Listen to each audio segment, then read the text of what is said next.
Gap. Gap y'all. You doing an intro? Are we starting? Are we live? We are live. This is me looking off camera and we're actually live. Smooth. We are smooth. And we are here to steal your line. Fintech Insider Live is back. It's Thursday, it's 1 o'clock. And again, David Brear is missing. Why is he always missing? He's doing something in Norfolk yesterday with entrepreneurs. People want to talk to him. He was talking to board members and banks and stuff this morning. David, if you're watching, call me. We miss you, David. We need to talk. Yeah. So, of course, I'm here with my colleague Simon Taylor. How are you? I'm really well, sir. How are you? Good. I'm very good. And of course, we've got Zoe. Hi guys. So Zoe, what have the questions been like this week? Right, let's have a look. So our first question from Janis. Who should be in control of their digital identity? Do you believe that companies could pay customers for sharing their data with them? Ooh.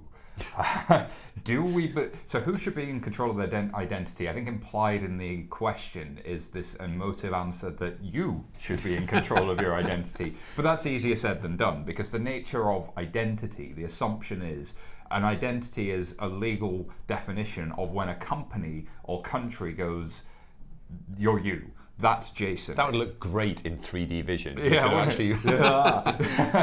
Go on, sorry. But you're you. So, and then they issue a document that you can authenticate against. It's really hard to get away from that. So there's this idea of self-sovereign identity, that I am actually me and I continue to be me regardless of whether a government points at me or not. But the technology around that's still very early and nascent. But I do think this idea that if there are new business models around managing data and looking after your own data under GDPR could be achieved, but how you go about doing that, that's a longer answer for another day.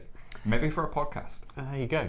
I actually think it's a trick question as well, because I think there's an assumption by using the singular word identity that we're looking back at that analog version, your passport, your driving license, like that's my identity. And to Simon's point, I have, I guess, lots of identities. By that I mean some way of proving I have the right or responsibility to do something or use something. So it reminds me a bit of actually tokens in the crypto space. Because I've got a season ticket that I use for my train ride in the morning. I've got a credit card that I use to pay. I've got my passport. I've got a variety of different, you might argue, identities which let me do certain things, and then other legal documents which show that I own my house or that I own my car or I have deeds. So I don't think it's as simple as saying how do we replicate a passport or how do we replicate a driving license, because that leads you down one route. I think in some way I have to be able to prove to other people that I have the appropriate rights and responsibilities to do something or use something. And that needs not necessarily one entity owning anything. It needs the infrastructure to enable that. It needs a network of attestations about... Well, I'm not sure I'm going to get into the network, but okay. A network of attestations. So there's a number of interesting small companies that I don't think have cracked the user experience side of it, but how do I attest that a thing is true? Or how does one attest that one thing is true? And so there's companies like Evernym, there's companies like Tradle.io and many more that I'm not naming that are doing really interesting things in that space. And in terms of data marketplaces, have a look at Ocean Protocol. This stuff's super early, super interesting, but I think to Jason's point that he often makes is people haven't really thought through that user experience end. They haven't thought through that, why will I use it and why would everyone I know use it, and what's that one thing going to be that helps it cross over? So great question. I do think that there's something as well in PSD2, because ultimately the open banking protocols, the ability to